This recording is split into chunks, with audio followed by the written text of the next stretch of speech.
Good evening. All right, can you guys hear me? Yes. Hi, James. My apologies. Hello. My apologies, Kathy. Somehow I thought that we can join online for this. So I made that arrangement. Otherwise, I would have been there in person. No, you can. It's a little confusing. I think with bylaws, we could probably clear the hearing stuff up, but public hearings are optional. But in order to have a public hearing, we need 10 people. Meaning we would have needed 10 people present and then people who count on Zoom. And then this is a public hearing that is required by charter, versus like sometimes there's like public hearings that are, I want to say nice to have, but not a must have, you know? Okay. So we're just waiting on some folks who say they're on the way. If I could, sorry, just to be there in person? I'm sorry? Do you need more people as of right now to be there in person? I'll tell you in 4 or 5 minutes, but if you're down to come, I then can go in person. It's just, I'm gonna have to get offline and I'll probably be there in like 10 minutes. It's gonna take me like 10 that minutes. works. That works. Thank you. I appreciate that. So just to clarify, Kathy, you need 10 people in person to have it. correct. Okay. I'm on my way. And let me mention also, so you understand some of the twists. If you have one of the official excuses in our resolution about hybrid meetings, then you're actually attending remotely and you can vote, except we're not really voting tonight, okay? Okay. But on the other hand, if you don't have an excuse, there's nothing that prevents you from joining us anyway. You know, technically you don't get credit for, you know, attending because you didn't meet the funding number, but you know, you'll be able to discuss things anyway. And again, the key, which Kathy mentioned, is the quorum is only 10 for this kind of hearing. Right. But then how does that work, James, if this is a non-mandatory meeting? Oh, the way it works is, and again, Kathy and I put our heads together, so that Okay. might be a good thing. The other piece of it is one of you basically can't vote unless you have a, you know, a quorum, and then the other key is the public is present. But the voting that gets done as a result of this meeting is filling out a sheet of paper. So whether there's really a requirement for people to watch everybody filling out sheets of paper that you're not going to find out about till the next day anyway. So and the other thing is, it used to all be done the same night. So it was just like madness. And the other thing, and I think we did the same thing last year, we gave people an extended period of time to actually fill out this difficult form rather than expecting it that night. And then because all these forms, you know, will be signed and we will produce a spreadsheet of who voted for what, the entire process will be, you know, public. Got it. So and I think we're both very comfortable with that. You know, it's reasonable. And what we did in the past was just like madness. Okay. Thank you. Thank you for clarifying. Sure. Mhm. But what works is that the bylaws committee is going to be talking about meeting structure or different meetings, and public hearings one of them. So Right. this is very timely to talk about how do we address public hearings in the future.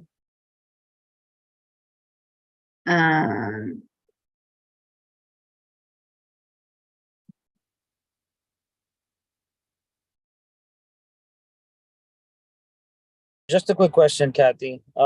So are we going to be voting for anything that is put forth by the public? No, we're not voting at all. What it is that, and I'm gonna explain, we'll explain a little like slower and have more discussion about it, is that tonight essentially is where whether it's a city agency or a community organization or people in general get to speak about what they want to see funded in the New York City budget. So we're going to have, essentially it's a public session, how we have it at the general. And then it's the opportunity for members to like review what all the committees talked about in the last month or 2 months. And then talk about what the process is going to be to how to submit the rankings or how to submit the items that you want to see funded. Okay, great. All right. Not be here even with the delay more than an hour. And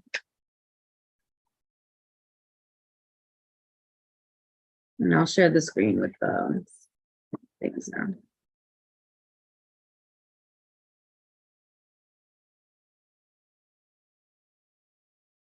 By the way, I'm attending remotely because I have something that could be contagious and you don't want it. So, and then again, I may not, but in an abundance of caution.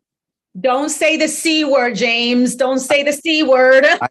I didn't. And No, but- but Godspeed. I hope all is well. well, no, Godspeed my to you. paranoia comes from the fact that the first time I had it, all I had was sniffles. So anytime my sniffles change, I go, oh my God, you know?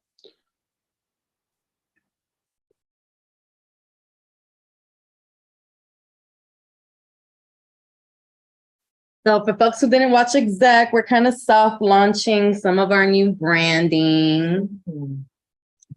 You'll see some assets coming around. Yeah. I love it. I love it. I got to say something, if it's okay. I love the fact that I pitched an idea and they took it into consideration. Oh, I can't recall, Luana, which one it was. The original bridge, I said it looked like the Verrazano. You need the lattice so that it could really look like the G-dubs. And I'm thrilled. I'm Yeah. thrilled. Yeah, we definitely took longer.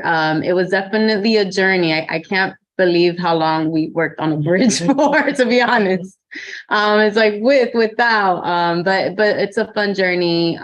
So you'll see some more sneak peeks, and obviously a more formal rollout soon. This is definitely the- much better. Yeah, and it also looks like a shining star or something. So, you know, there's like a symbolism to it, maybe. I want some merch. Where's the merch? Where's the merch? Yeah, Joelle, on point. Yes. Yes to, but I've seen people come in with like their little embroidered baseball caps and embroidered jacket.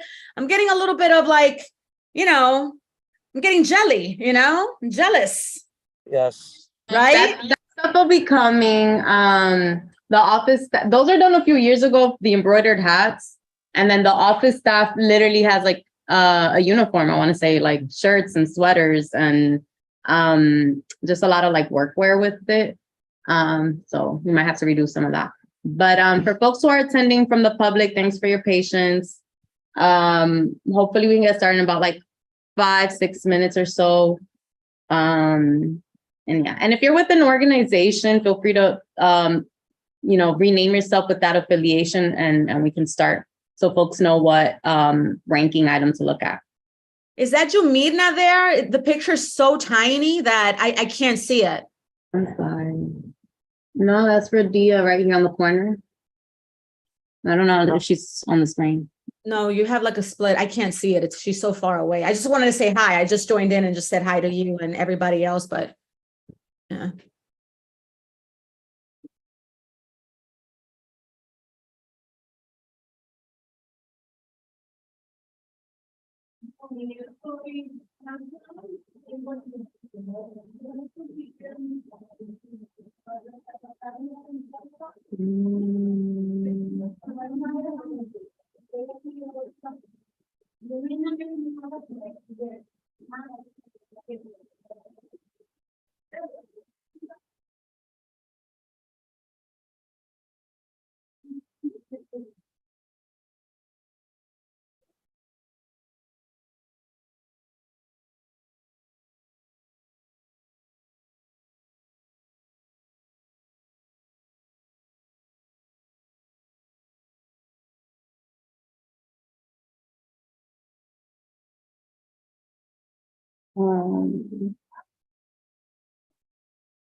Making her part.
Jim, I know that like besides just repeating information for folks who might trickle in, is there anything that kind of like precludes us from just starting the discussion?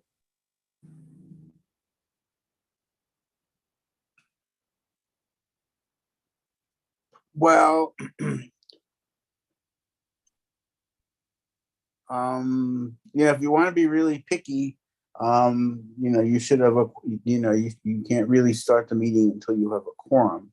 But and I think we've done something like this before. And again, because this is a public hearing, the quorum is only 10 anyway. Normally, like with the public session, we can't have the public session unless a quorum of the board is there. And that's because, among other things, the public is entitled to speak to the board and not 3 people. But here, especially, I think we can, the other thing is, yeah. Well, okay, so like what we did in the past, because there's that technicality, is if someone is more than happy to speak now, even though we don't have our magic 10 people, we can let them speak now. And if they feel that they would rather wait until we get our 10 people assembled, then they can speak then. Because that's the sort of technicality. But again, and especially because, we probably have people on Zoom watching and stuff, things are plenty public. So I don't, and then, the big picture is we're doing the best we can. COVID is still, I said the word, is still out there driving us crazy. And we're doing stuff in good faith. So the odds of anyone challenging what we're doing, which is where there would be a consequence, I would think are 0, unless they're very disturbed people who have nothing to do. There you go. Very long answer. Thanks, Jim. All right. No, I appreciate it. I just want to also be mindful of people's time who came in person, people who are online. I think there might be some folks from orgs and agencies. So we'll get started with kind of the explainer. And since we're not ranking tonight, we'll have ample time at the end. Since I think that might be some of the questions of like, how do we do this? What are we doing? If that works for everyone. All right, so let's get started. And let me just hide the participant list. All right, so same meeting norms. I always like to ground ourselves. We don't do back and forth. Hey, Carmen.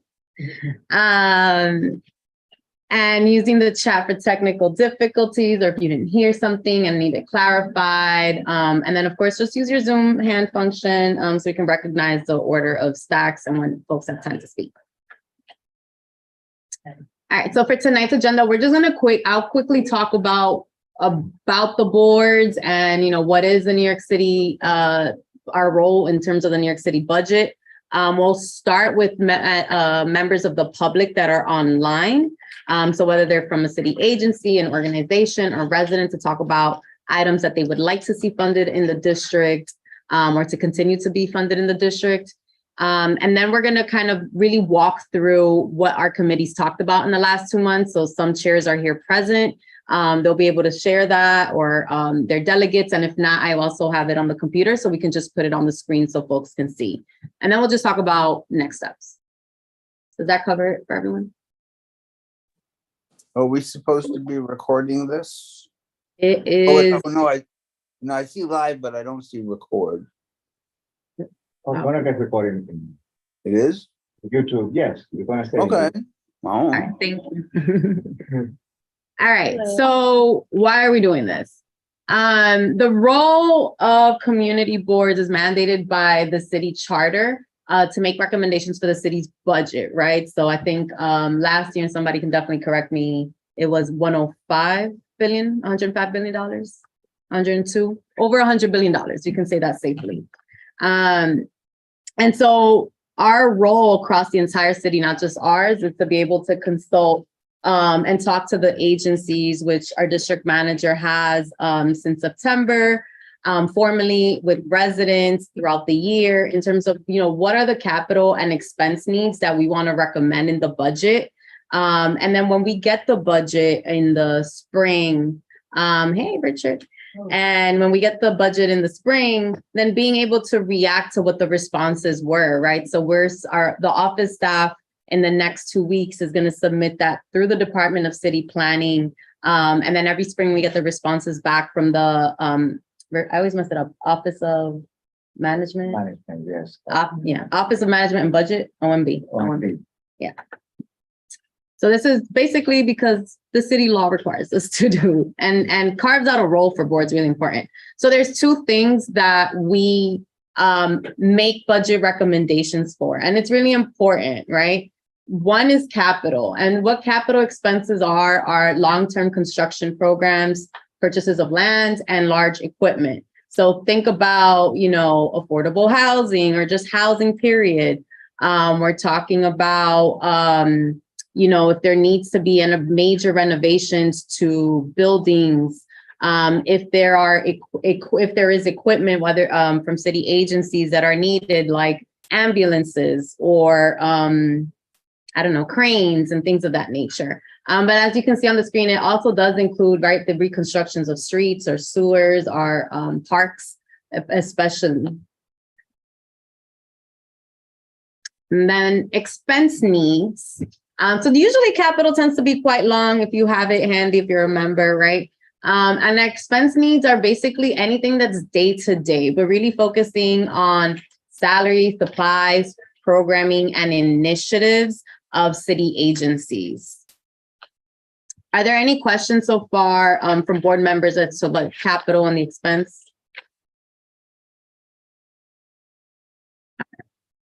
So we're just going to dive in, since I do know there are members from the public here, and that's what we're here for. So if you would like to speak about anything you would like to see funded, or if you're in support of a project that you heard, this would be the time to raise your hand. Thank you. I see Arileen, Catherine. All right, I'm going to start with Arileen.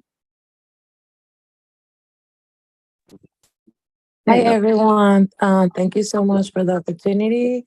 My name is Arlene Martinez, and I run the Latino Film Market, non-for-profit.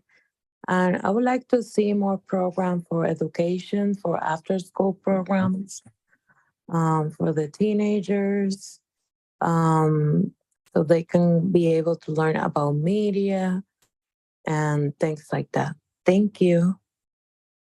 I'm sorry, Arileen, can you repeat the organization you were with? Oh, sure. It's Latino Film Market, and I'm gonna write the name also on the chat so everybody will know. Thank you. Thank you. All right, next up, we have Catherine Hughes.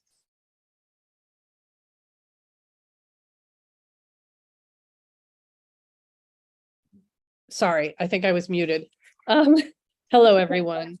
I just wanted to clarify that the Morris Jamel Mansion is still in need of funding for phase 2 of the restoration that we are embarking on. We have fully funded phase 1. We split it in 2 so that we could move ahead, but it doesn't mean that we have everything that we need in order to make the house really restored, like water mitigation and electrical issues.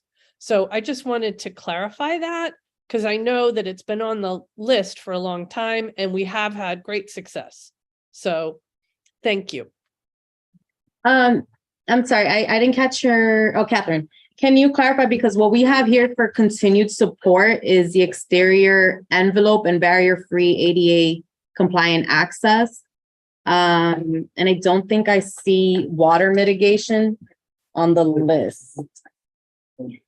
Okay, so maybe we need to clarify that for the community board because it is part of, it's sort of exterior interior because we need to, the water mitigation is water seeping in through the foundation. And so it is a little bit of both, but we couldn't get it into the first phase. So now the electrics have been on the list for the restoration for many years, but sort of got lost. And so we're now trying to refocus on that and remember, yes, we did have that. We did have money that was allotted to that by one of our electeds offices. So we just want to sort of clarify some of the particular issues in the whole scheme of things. Okay, and so I'm just going to clarify for all of our members' sake, right? If you're asking for one big thing, is it the water mitigation project or repair, excuse me? That is, if we have to say one over the other, yes, that will be part of that second phase, and we're going to need more funding for the second phase. Thank you. Thank you. All right. All right, next up we have Cheryl Miller.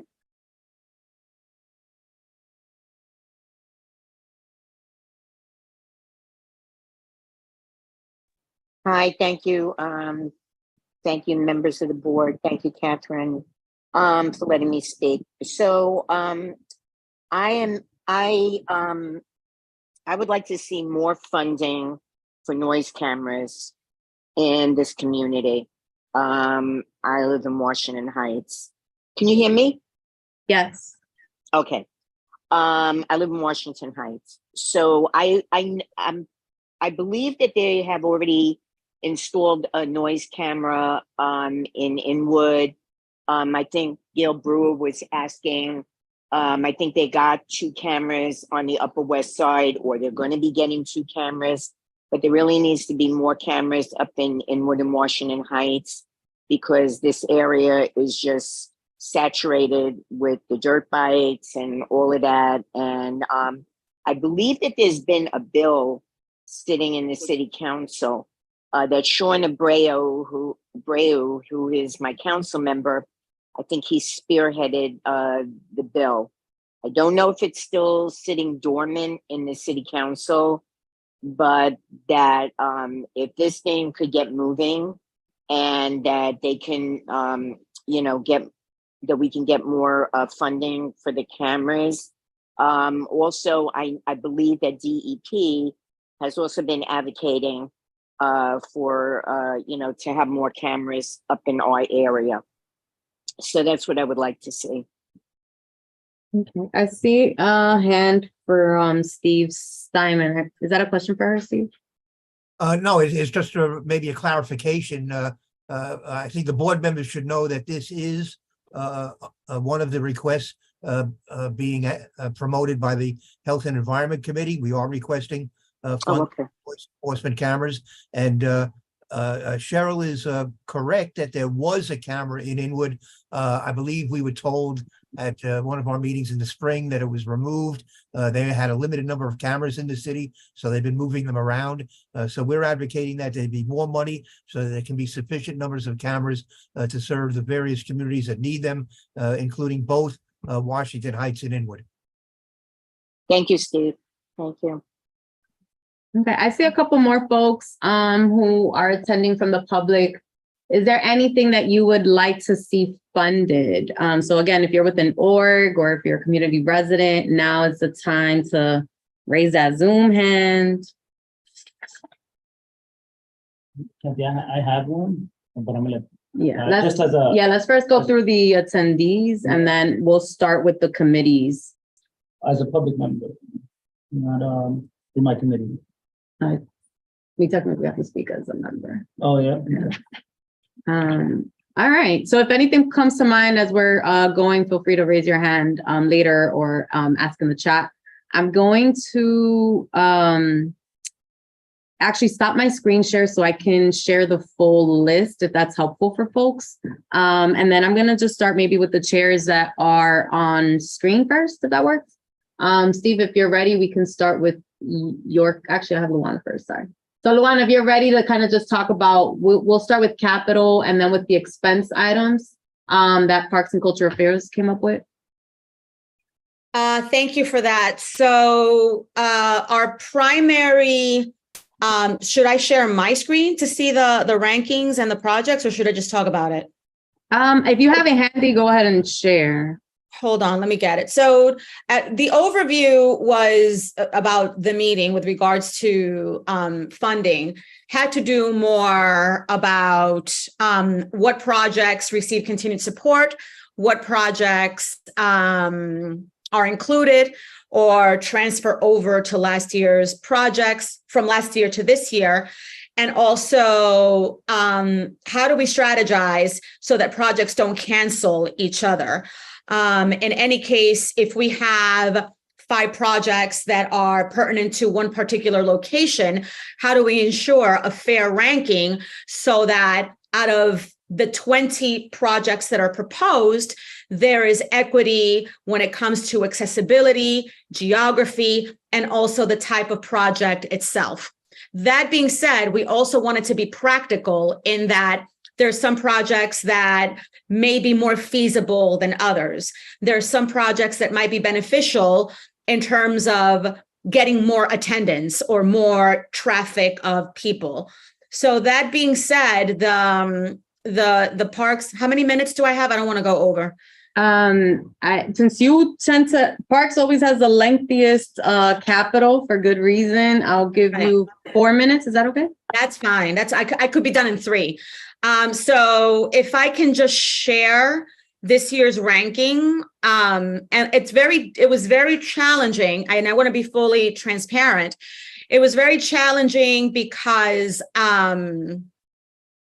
we wanted it to be fair and reflective of how people voted. So what we did was we ranked them independently, and then I ran sort of like a median, excluding the outliers, so that the rankings can come through as fair as possible, so that it is reflective of how people voted. So this is the preliminary. Can I share, Kathy? Yeah. I can't share my screen. All right, I'll pull it up for you. Sorry.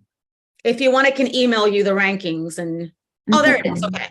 Let me just zoom in a little bit. You can zoom in. So we also had a discussion with regards to, does Parks really need to submit 20 plus projects? And that goes back to the conversation about equity, geographical equity, socioeconomic equity, places that have more asks than others.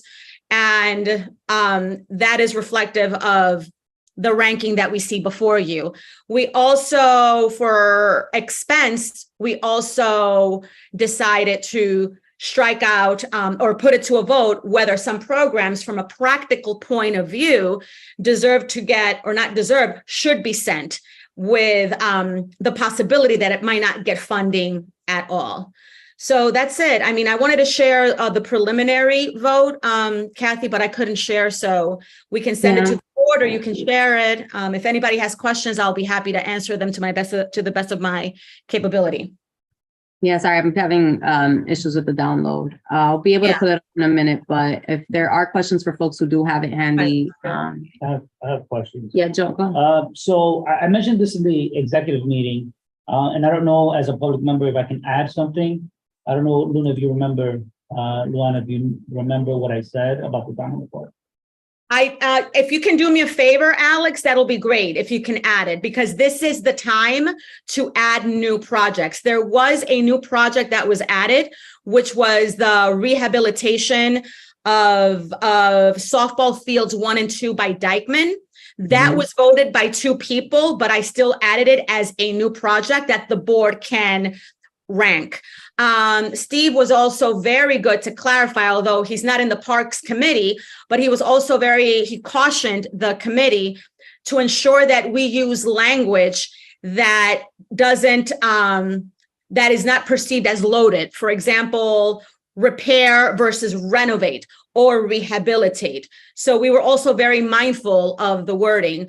But as a board, it would be a good idea to go back and see what the comments are from the city council so that next year we can reflect as to whether or not these projects will ultimately get funded. If the answer from the city council is, oh, you know, more attention is needed. For example, we've been asking for the rehabilitation of Gorman Park year after year. So that was high on our priority because we find that every year we submit a request and it comes back as more information, or it doesn't get ranked as high as it should be, or it could be also an expenditure challenge. So our discussion was very robust in that sense. But yes, Alex, now is the time for you to email it to me and Kathy, and then we will add it for the board to vote on. It's Joel, but yes. I'm so sorry. What did I say?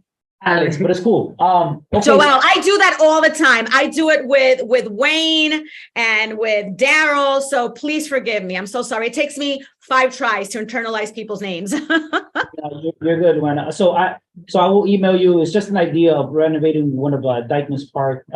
Like I mentioned in the executive meeting, I went to Florida, and you corrected me. It's Calle Ocho. Calle Ocho has a yes. diamond. Oh yes, exactly. Now I remember. Yes. And You said Calle 13. I said Calle 13. But Calle Ocho has a great domino park, and it's lively, and it's something that I wish we had in our neighborhood, especially with the cultural relevance. So I would like to see that in the budget. So I will email you. And then so for the record, in the continued support, we'll explain later what continued support is. Line 41 has already been completed, so that's something that we can remove. Right. And that was color coded in my original document, that whatever is red needs to be strike out, and whatever is green, it means that it received funding. Oh, okay. So you didn't get the color coded version. All right, Jim has a hand up for you before we move to expense. I think it might be parliamentarily appropriate, and I hope I believe we have a quorum by now, to actually have the board members at the hearing vote to approve this addition to the priorities list. We don't have quorum yet, Jim. Well, when we do. Okay. So we have so far the Domino and the Morris Jamel's water mitigation for capital in the parks. Okay. I did not see another hand, so we can go to, to your expense items, if that works. Yes. Can you zoom in, please? Yeah. Oh, I did. Yeah. So this is the ranking for the committee. There was one strikeout with all of the good intentions of trying to bring goats to the park to provide an environmental solution to some of the weeds that grow. The board decided that it wasn't practical at this juncture. So in order to guarantee that some of our programs will get funded, the board unanimously decided to strike it out, and that would be item 34. All else, as you can see, very long list of capital projects, short list of expense items. So again, it was the same formula where we did a median on Excel, because then it would be time consuming to go through 60 items and try and get a unanimous vote without the discussion. We had an overarching discussion about how to vote, what needs to be included, what's practical. And then we ranked it individually, and then we ran a formula. So that's about it. And then you got one hand from Olsie before we go next.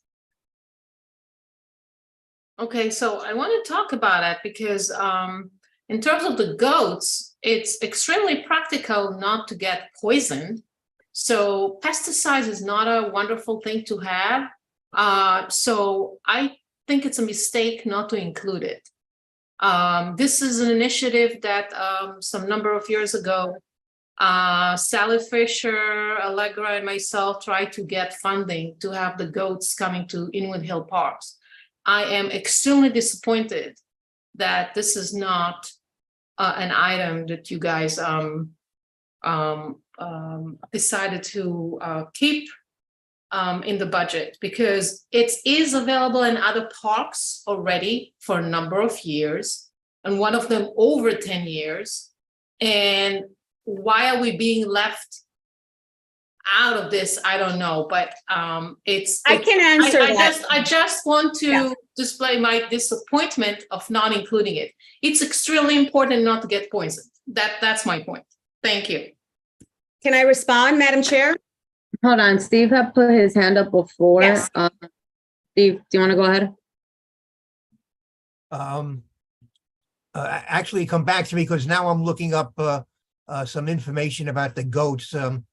My memory now is that the health department has imposed some new regulations on having goats in parks, and it's not as easy as OC may think it is. So let me see if I can find that email, and I'll raise my hand again.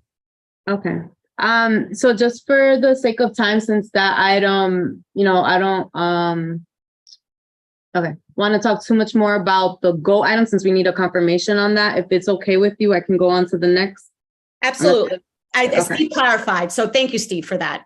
There's also an agricultural and also a location in terms of how to do this. So it wasn't just discussion lightly. We did dedicate some time discussing this. Okay. So we're going to go on to Joel here in person to talk through his items, or business development items. And we'll go with capital first.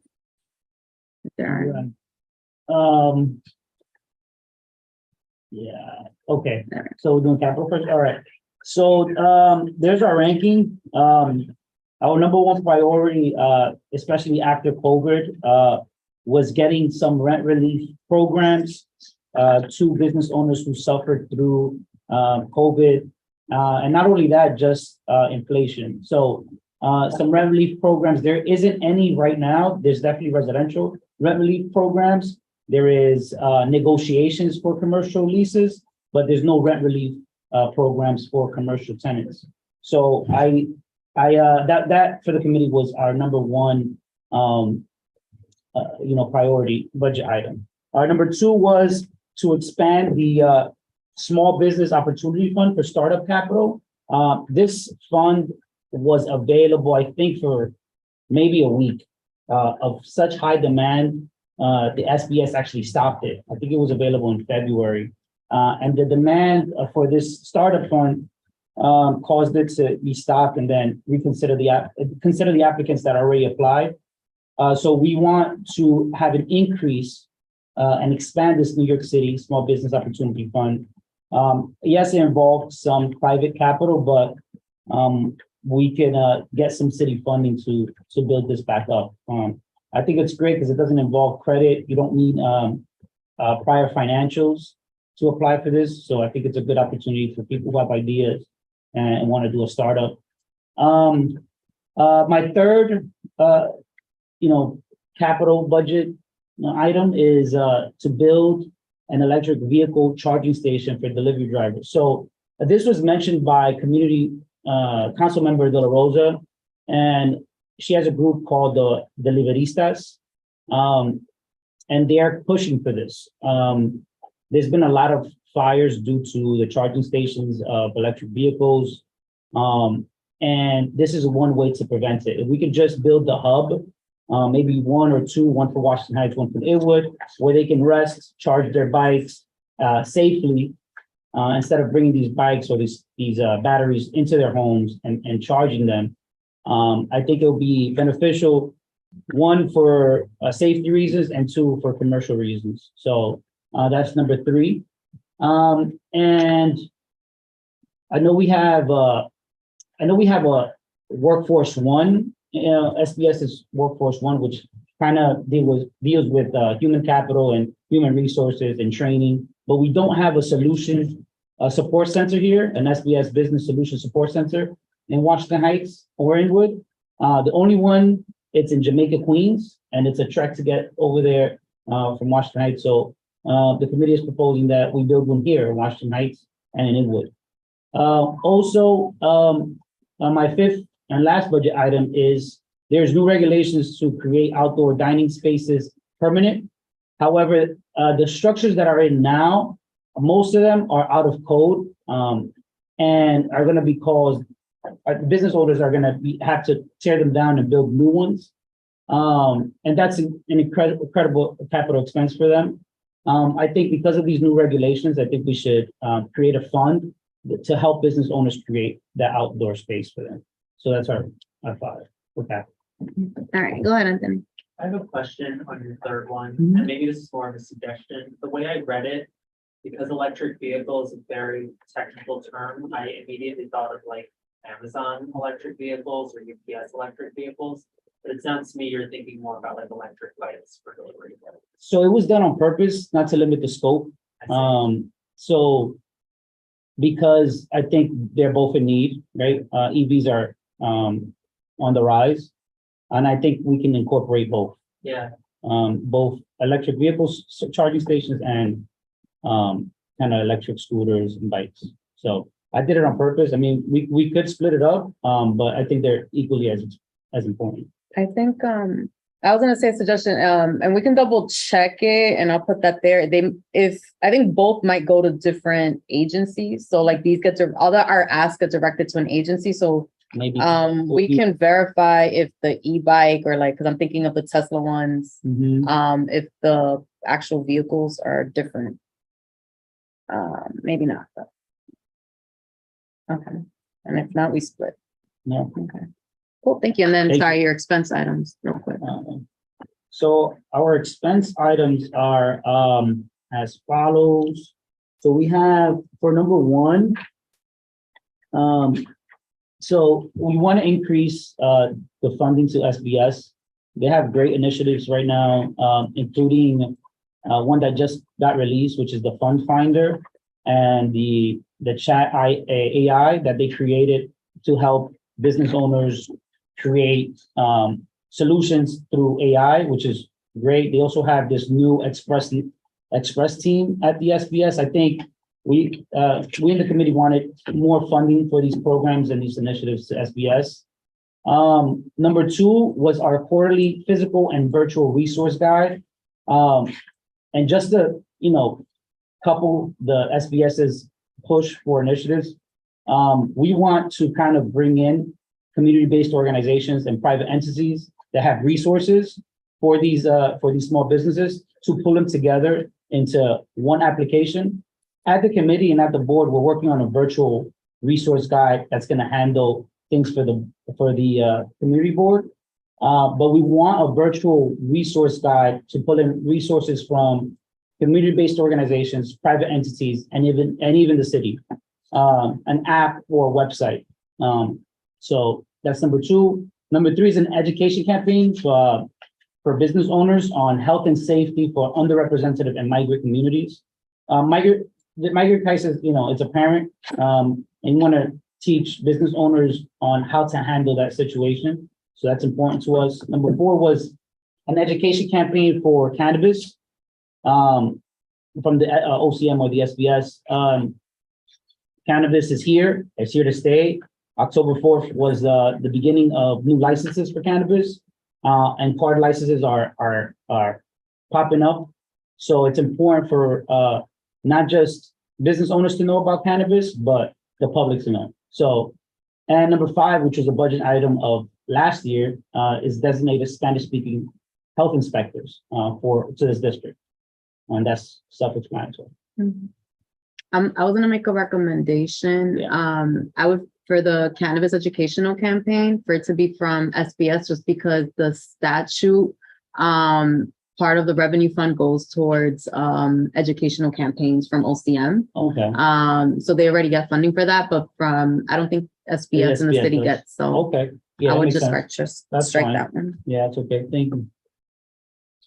All right, Steve, do you have a question for Joelle? Because I was gonna have land use go next.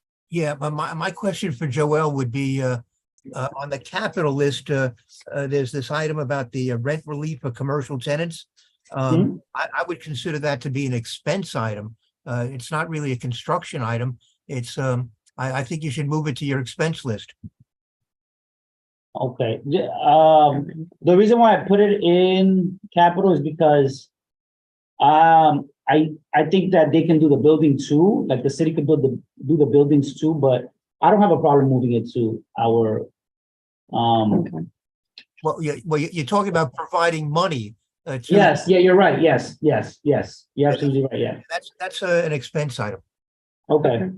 All right, so just so for folks' sake, because I know we're making a lot of edits, I'm holding down some edits, and then tomorrow the office is gonna clean up the docs and the digital format. We could put that as a priority number 1 in expense. Okay. All right, we're gonna have land use with Anthony go next. Hi, everyone. My name is Anthony Viola. I've been designated by the chair of land use, Wayne Benjamin, to present for land use. So like last year, this year, we're putting forward only one capital item. Last year, the board did rank our capital item as number 1 for the fiscal year 2024 budget. And this year, we are, of course, advocating for a similar ranking. We borrowed a lot of the language from our capital item from last year. What we did this year, though, instead of just focusing more holistically, we also made sure to reference Mark Levine's Housing and Manhattanites plan, which starts to address some of the issues that we were hoping would be addressed by last year's item as well, specifically around how to define affordable housing and making affordable housing available for Inwood and Washington Heights residents. That said, we also included from some studies that we had done research on as a committee, this phrasing around low income tax credits, which was not in the language last year. You know, one of the things that Wayne and others had discovered is that a lot of the people who live up here actually would benefit a lot more from using low income tax credits from HPD than, for example, going through Section 8 housing. It would be much more affordable for them to do that. So the purpose of this, we plan on directing this capital request to the Department of Housing Preservation and Development, so HPD. And our plan this year is to really focus on following up with that agency as much as possible. I think one of the areas we got stuck in last year is we didn't follow up as much as we needed to, and this year we want to do that. So that's what we present to the board. Okay. And I'm guessing no expense. Right? We have one expense. Oh, okay. Yes.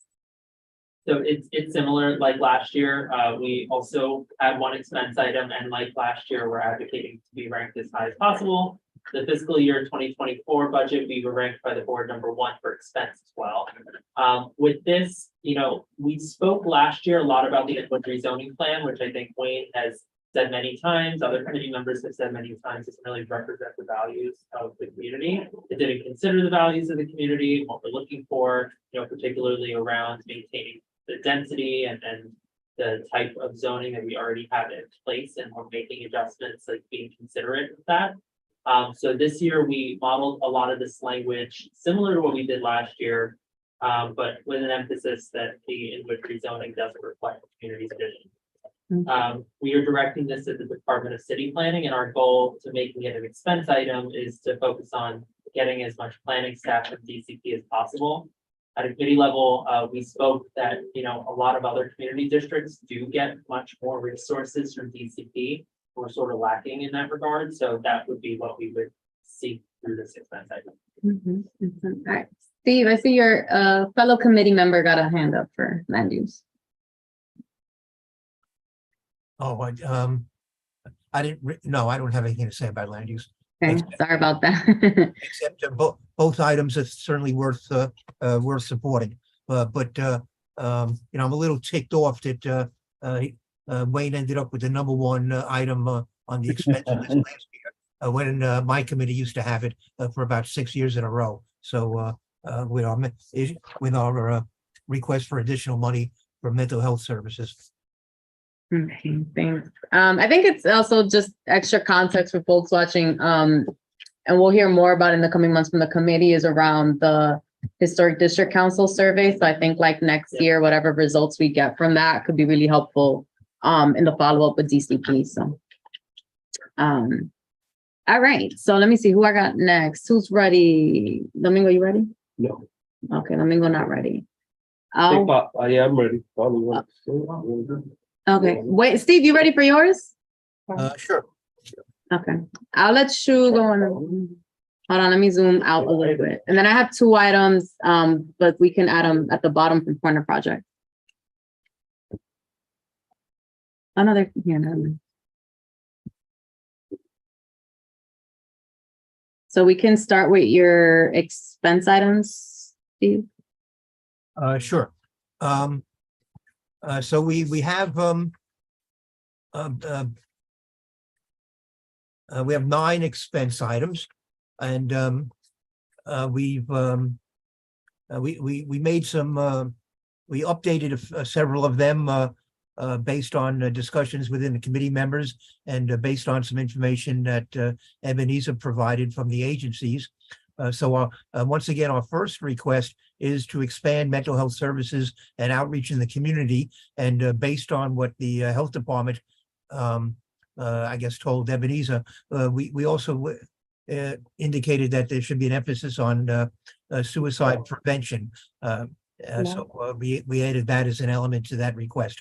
Our second item was to increase services to prevent and treat chronic diseases, such as dementia, diabetes, cancer, heart disease, and hypertension, conditions that increase susceptibility to COVID-19, as well as long COVID. Our third item is to increase substance abuse services in our community, including opioid overdose prevention, education, and funding for syringe cleanups and collections. I would assume that would perhaps fit in with one of the requests that you may have from the Corner Project, or On Point, as it's now called. Our item number 4 is to provide funding to ensure that all local public schools have multi-service health clinics with nurses and social workers. And number 5 is to provide funding, as we mentioned earlier, for more noise enforcement cameras, which should be installed in both Washington Heights and Inwood, as well as staff for the program, as well as for more inspectors. And that much of this language came from what DEP, I guess, gave to the district managers. We picked up on that one. Number 6 is to increase HIV/AIDS prevention and treatment services and LGBTQ services in our community. Number 7, increase funding for education and outreach on recycling, reuse, and composting, as well as proper disposal of household garbage in our community. And let me just say that our district definitely needs more education and outreach on recycling. In Manhattan, we're towards the bottom in terms of our diversion rate on recyclables. And in the coming year, we're going to have composting is going to be coming to Manhattan. We're going to be having a curbside collection of compost materials, basically food waste. And we're going to need a lot of education on that issue to make sure that people are participating in that program. Number 8 on our list is to increase pest control efforts to eliminate rats in our community. And number 9 is to increase trash basket collection on commercial streets in District 12 with a second shift so the baskets are emptied more than once daily. I assume you see, as I do, very often overflowing trash baskets on Broadway on St. Nicholas Avenue, on 181st Street, on Dykeman, so we generate a lot of trash in this community, and we need more collections, especially on the commercial streets. And then, let me jump to do you have any capital? Yeah. We have 4 capital requests. These are basically repeats from last year, with maybe a slight change in how they've been ordered. But so number 1 again is to expedite the construction of the new garage for District 8, and which is on the Upper East Side, and relocate its trucks from District 12, our district, as quickly as possible to comply with the city charter's co-terminality mandate. We have what is really not an appropriate situation. We have we're providing the garage for the trucks that belong on the Upper East Side. So we have dozens of truck trips through our district, really unnecessarily, or at least inappropriately. And we would like to we would like District 8 to have its own garage. There was a plan to build a garage somewhere on the east side for District 8. That plan appears to now be stalled. So this is, as far as we're concerned, is still a high priority. We also, as it happens, house the trucks for a couple of districts in the Bronx. But I believe that that there are now plans to build garages for them in the Bronx and take those trucks out of our district. I need to confirm that. Number 2 on our list is to install green infrastructure, such as bioswales, to divert stormwater from the sewer system and address climate change in our community. Number 3 is to continue the replacement of old water mains and sewer lines in our community. And number 4 is to provide additional garbage collection trucks and street sweepers.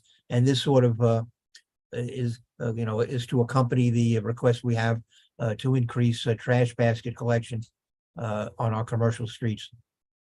We want to make sure that we have a sufficient number of garbage trucks to carry out that goal. Well, thanks, Steve. I also forgot to mention in the chat, Jolali's from Senator Jackson's office mentioned that the noise cameras under the expense have, part of it has already been funded. So you can see that link in the chat and consider that when you're ranking. I'm not, there may be minimal money for the noise cameras. It's clear that DEP, it doesn't satisfy the need, and DEP has asked us to advocate for more funding. So I wouldn't want anybody to think that that this is still not a budget priority. Okay. I see Marielle is on. I don't think Domingo's ready yet. Marielle, are you ready to go next?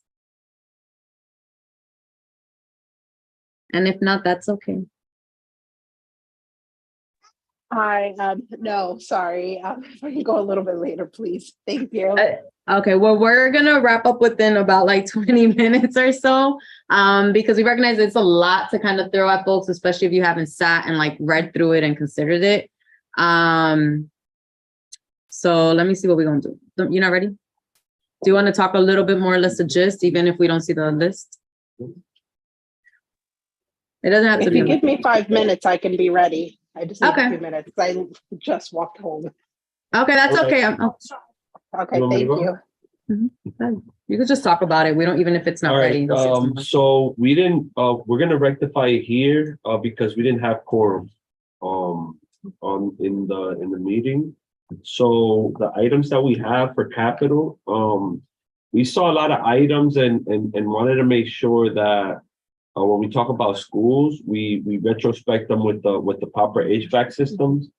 We understand that some of these schools are old, and what COVID taught us is the aftermath of COVID taught us is the importance of building adequate ventilation systems within our educational institutions that basically house children. So our priority was purchasing and installing of HVAC and ventilation systems in District 6 schools. So all District 6 schools should have the proper HVAC and ventilation systems to be able to Because I have kids in them, right?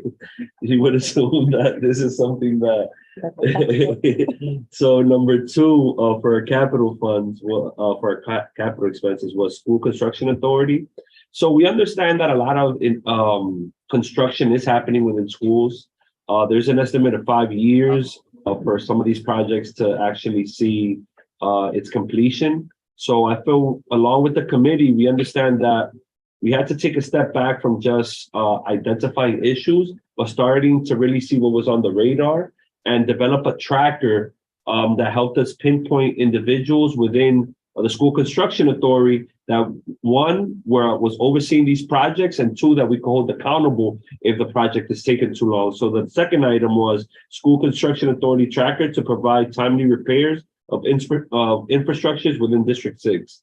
So we didn't necessarily go into the whole identifying school to school the needs, at least this year. We went more with developing the infrastructure so that we're able to hold the school construction authority for projects that are already on the pipeline. So it's not necessarily about reiterating constantly that, hey, we need support here, but hey, where are we here? Who's the point person for this? What's the timeline of execution? So we feel that a tracker would be able to mitigate a lot of those concerns and help the community address where some items stand and why is it lagging so much. So those were the two items, but I'm also including in the recommendation from our colleague Marielle, which makes a lot of sense. And it's provide capital funding to expand daycare centers within CB12. So I think that is a recommendation, Marielle, that we'll be taking. Now on to expenses. Again, we understand that we're living in a post-COVID world, and a lot of what we're trying to address is the ventilation systems and how can we further reinforce the building with adequate ventilation systems. So on our expense list, we wanted to conduct a District 6 study on air quality and ventilations in the classroom and its impact on students in public schools. So particularly within District 6, our second item was funding to increase the number of school counselors in District 6.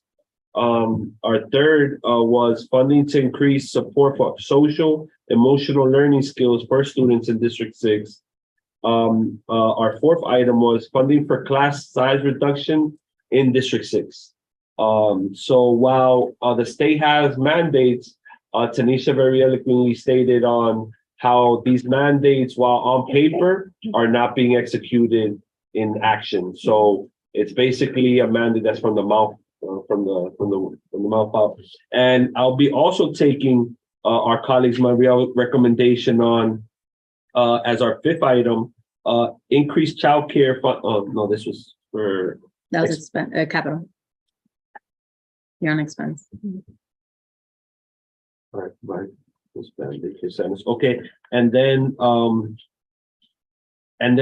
for expense, I'll take Marielle's recommendation of increased childcare funding to cover cost of care.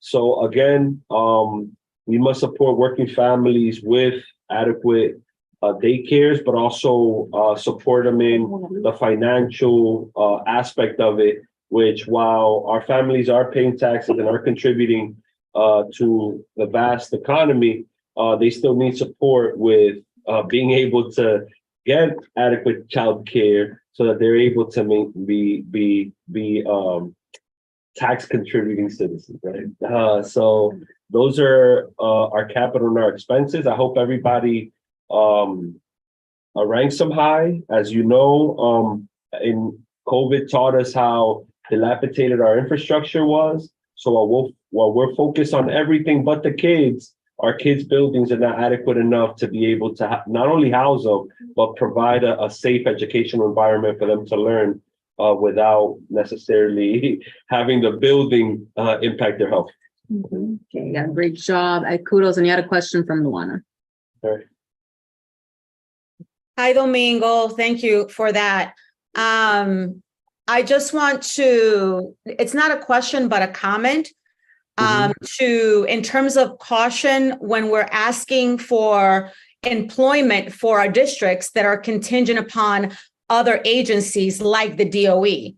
So that's something to consider. Like, we can rank it high. I certainly will, because I used to be a teacher, but then what I fear is that the response might be that the hiring processes to put counselors in our school has to go through the DOE, and then the ask gets rejected. You know what I mean? Because this is an employment issue that goes through the DOE, not necessarily through the city council. So I'm wondering how is there sort of like, can we say that we want to create like a pipeline, like an employment pipeline with graduate students that can be funneled to be counselors in our district? I think that there is already these sort of pipelines. I think it's more a money question of being able to have enough counselors in schools, because while they do meet the standard of one counselor per building, right? The caseload of these counselors is extremely overwhelming, right? So how can counselor support? Like, I think, like, yes, it's a little bit more complex than just saying. It's like, it's also, I feel like, putting a cap on counselor workload, so that we're able to truly so that they're able to truly provide equitable services to children, because you got counselors having a caseload of 100 kids.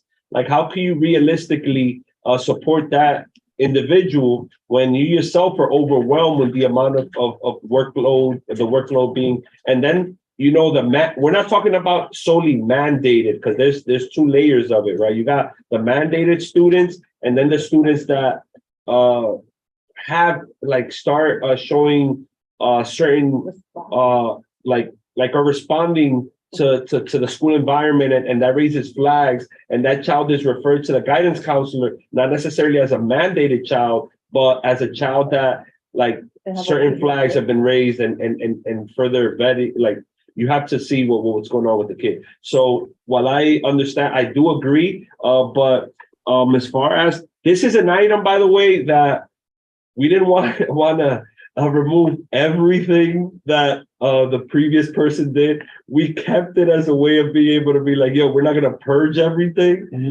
So this was one of the items that historically has been in the budget ranking. Sorry, I know Tanisha has her hand up. I wanted to clarify too, or maybe it's a question.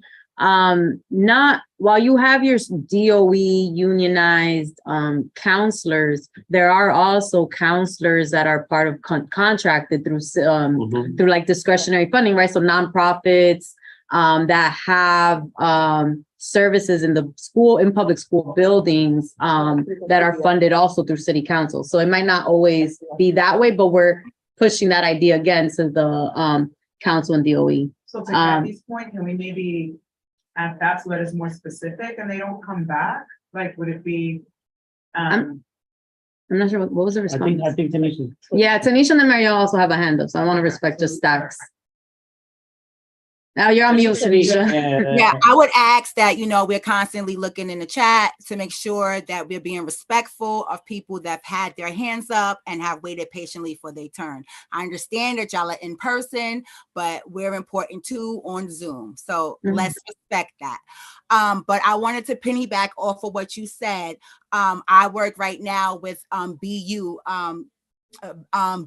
and they actually was able to get $11 million through city council to fund the Ever Black curriculum that will be hitting our districts this year coming. It did not come from the DOE, it came from city council. So to her point, yes, there is a way that we could have it, not your point. I was talking to the young lady who sorry to the point that we can find that we can have stuff like this funded through city council is absolutely correct. We do not have to go to the Department of Education. We give them $36 billion a year and they waste that. So yeah. So that's what I'm saying, it could be left vague. So no, because vague is not really gonna.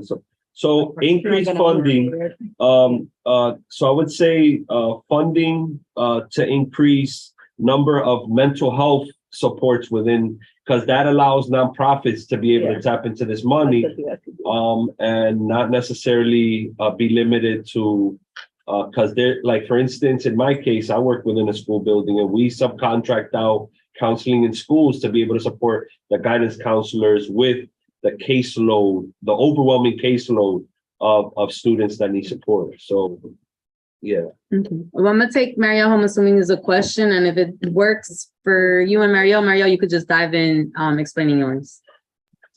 Okay, sounds good. It was more so of a comment on 2 points. One on the daycare bit. One, certainly give credit where it's due, and so that recommendation actually came from one of our committee members, Radia. So shout out to her for kind of really thinking that through. And I think that was something that we weren't really thinking about, and it was in the back of our heads. So just want to give her props for that.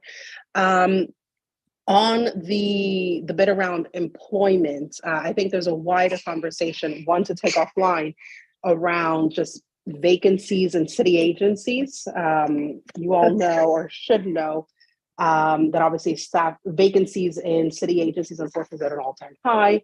That's having a lot of pressures on the services that these agencies are meant to provide for New Yorkers. And so there is a conversation that's happening. And I know that a council member that Arrosa's office has been doing a lot of work on that. So once there's more information, happy to kind of come back on that. So those are my points. But if you're happy for me to go into the HHS bit, then I can. Yes, please. We got 15 minutes. I will be quick. Great, thank you. So we as a committee, for the most part, have used or are suggesting the same capital items and the same expense items as last year. There's like maybe 1 or 2 new requests. So starting with just really quickly on the capital budget, we have a bit around providing funding for construction of 100% permanent long-term affordable housing units. I'm not going to go into detail because we have very little time, but we know that obviously our neighborhood really hasn't. And when it comes in terms of like affordable housing, there's a shortage of it. Something that obviously we want to press on is making sure it's actually affordable for the people who live here. So that's definitely on there. Provide more housing for at-risk and transitioning individuals and families. Additional funding for the alternate enforcement program and PPP program. So that's related to things regarding goodness, it's escaping me. Lead paint is what that's for. The new request is to provide funding to construct affordable, accessible housing for people with disabilities. That's something that we don't really have. There are not a lot of, unfortunately, in New York City, we're not very good at being accessible. And so that's certainly one that we want to see on there. Affordable housing for seniors. We also have a bit around allocating capital funds for our neighborhood for vacant city-owned lots, and then funding for supportive housing for LGBTQ youth. The other thing that's not reflected on here that I would like to recommend that is considered or added to capital budget, this was a recommendation that came from Mary, from the Concerns of the Aging Committee, is around housing or kind of funding for construction of walk-in tubs for seniors or people with disabilities. Again, that ties into the point of just, ensuring that housing is more accessible for all. On expenses, again, most of these are the same as last year, and it's unfortunate that these are the same requests that we still have. I think a number of the committee chairs talked about doing, follow up with the different agencies and some of the responses. In some cases, the responses were not adequate enough. We weren't very happy with those, but unfortunately, these needs still exist. So that's something the committee will be doing in the coming months and following up accordingly. Number 1, increased funding for free legal representation in housing court. 2, increased funding for HPD housing code and EOB building code inspectors. We unfortunately have quite a number of buildings that are in disrepair, kind of really bad landlords, and just it's really unfortunate. Increased funds to food pantries, expanded staffing for the home-based program, which helps prevent families from entering the NYC shelter system. Funds for programming to inform tenants of their rights. And then it looks like one of them here was it was cut off a bit, but it's around, and this is relating to the fire that unfortunately happened, if you all recall, a year or 2 ago in the Bronx. regarding doors and not closing properly. And so ensuring that NYCHA building entrances and stairwells and perimeters are self-closing. There's actually a report that was shared or that was flagged for the committee by one of our committee members on exactly that. And unfortunately, quite a few in Washington Heights and Inwood are not in line with that. This is a new request, so funding programs on home ownership. There's a push for kind of, providing more information on home ownership, even here within Washington Heights and Inwood, and ensuring that people here are able to buy, a co-op or a condo. Support specialists for CB12, increased funding for supportive housing for LGBTQ youth. And then another new request. Thank you. Thank you, Marielle. I know you're juggling mama duties and we appreciate your time. All right, I don't see any questions or extra comments for housing. Steve, did you have one? Did I hear you? No? All right. So folks, we have these, again, all of these edits are gonna be made for tomorrow.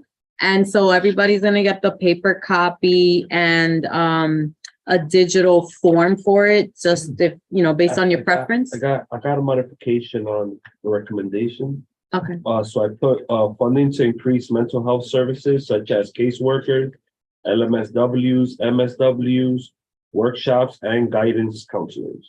That's good. Yeah, that works. Yeah. All right, excellent. I'm gonna just stop my share real quick and then restart my share here. I know I didn't share every single committee's since we don't have folks to speak to them, but we have them in front of us so we can read them. And between now and next week, if you do have questions, you can reach out to those committee chairs as well, and just ask for extra context if you need that. All right, so what's next? I tend to get this confused sometimes every year, so let's see if I got it this year. So we're gonna go through all of these, right? On our website, on the CB12 website, you have all of the district needs that we've advocated for over the years, so you can compare them, you can see the responses. We all got those at the committees. And the full plan is also available online. So we have two, and this is very important not to mix them, right? We have our capital and our expense. We rank them separately, right? So if it's 1 through 70, we're ranking 1 through 70. And then if it's 1 through 56, we rank 1 through 56. If you want to use a paper document, feel free to do that. If not, you're going to get the form link. Essentially, think of a Google form, but it's a Microsoft form, and you can just move the boxes up and down. Drag them. I'm sorry. Yeah, you drag them up and down. Thank you. Do not rank what are considered our continued support items, which are the ones in gray, because those are the ones that we're just asking for continued support. So they don't take on your ranking item. Steve had a question. I know, I got it. And then all rankings are due by Tuesday night, the night of the general meeting. So we have about 5 days to do this. And the reason why is because after this, the office is gonna score and rank. And then part of it is that we also need to draft the narrative, review and submit through the DCP website. And it takes a couple of days. So we wanna give them enough time to do that. Steve, go ahead. Yeah, I have a question about the second expense item on the Parks Committee list. For the Native American African Burial Ground, develop a memorial with directional and interpretive signage. It was my understanding that the BRC had agreed to do this as part of its project to develop that shelter. So I think this is already being done. Yeah, that is correct, because they announced that in June. Luana, would you consider that friendly if we knock it down, or if we strike it out, excuse me? Yeah, with the appropriate, I don't want to make a decision for the entire committee, but I don't see reason that they would oppose. But if we do have the proof that it is being funded, then yes, we can strike it out. Okay, I see two hands. Steve was, no, Marielle? Thanks, Catherine. Luana, let me double check with BRC and I can get back to you on that. So that way you can make an informed decision with the committee on that item. Sure. Do you have my Okay. email, right, Marielle? I'll put it in the chat. Yes, I believe. Okay, I think I have it, but yeah, sounds Okay. good. Thank you. Jim? You could also make it, rather than striking it, just make it continuing support. That way we're slightly more covered. I think that's a great idea. Yeah. Especially considering since it's tomorrow. Agreed. I think continued support, if that works for you, Luana, we can just designate it as that.